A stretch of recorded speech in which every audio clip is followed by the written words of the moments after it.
చాలా అప్పుల్లో ఉన్నప్పుడు కూడా ఇంతే ఎంజాయ్ చేశా దేవుళ్ళో. ఎందుకంటే భరోసా వచ్చింది. యేసయ్యని తెలుసుకున్న తర్వాత ఏదో ఒక దారి చూపిస్తాడు. ఏదో ఒక ద్వారం తెరుస్తాడు. ఏదో ఒక రీతిని నన్ను గట్టెక్కిస్తాడు. కాబట్టి వాటి వైపు చూడొద్దు నేను. నేను ఆయన వైపు చూసి ఆయనలో ఆనందించాలని ఆ రోజు నుంచి ఈ రోజు దాకా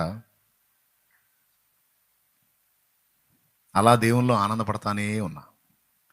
మీకు కూడా అదే నేర్పుతున్నా. అనవసరంగా ఆలోచించి జుట్టు పీక్కొని షుగర్లు బీపీలు తెచ్చుకొని లేదా ఉన్న వాటిని పెంచుకొని అస్సలు నేను చెప్పినట్టు నువ్వు కరెక్ట్గా ఫాలో అయ్యి దేవుళ్ళు ఆనందించడం నువ్వు మొదలు పెడితే షుగర్ బిళ్ళ వేసుకునే అవసరం కూడా ఉండదు. షుగర్ గోళీ బీపీ గోళీ వేసుకునే అవసరం కూడా ఉండదు. అన్నీ కంట్రోల్ అవుతాయి యేసు నామములో. ఆల్రెడీ వచ్చినవి కూడా తిరిగి వెనక్కి వెళ్ళిపోతాయి. ఆయనలో ఆనందాన్ని వెతుకు. ఆయన చాలు నీకు.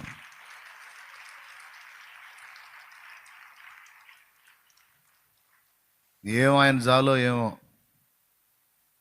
మా పరిస్థితులు మాకే అర్థం కావట్లా. ఏమైపోతున్నామో, ఎటు పోతున్నామో, చివరికి ఏం మలుపు తిరిగిద్దో, చివరికి ఏం జరిగిద్దో ఏం అర్థం కావట్లా అనిపిస్తుందా? ఆహా, భలే విశ్వాసి అయ్యా నువ్వు, భలే విశ్వాసి అమ్మ నువ్వు. ఏ మలుపు తిరిగిద్ది?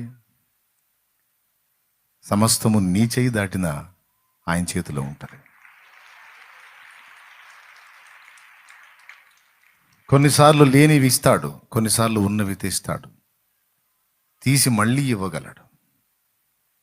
ఇంకా ఇంకా రెట్టింపు ఇవ్వగలడు, ఇంకా ఇంకా రెట్టింపు చేయగలడు. జగన్నాటక సూత్రధార ఆయన ఏ మలుపైనా తిప్పగలడు. భరోసా ఉంచు, ధైర్యం తెచ్చుకో, ప్రశాంతంగా ఉండు.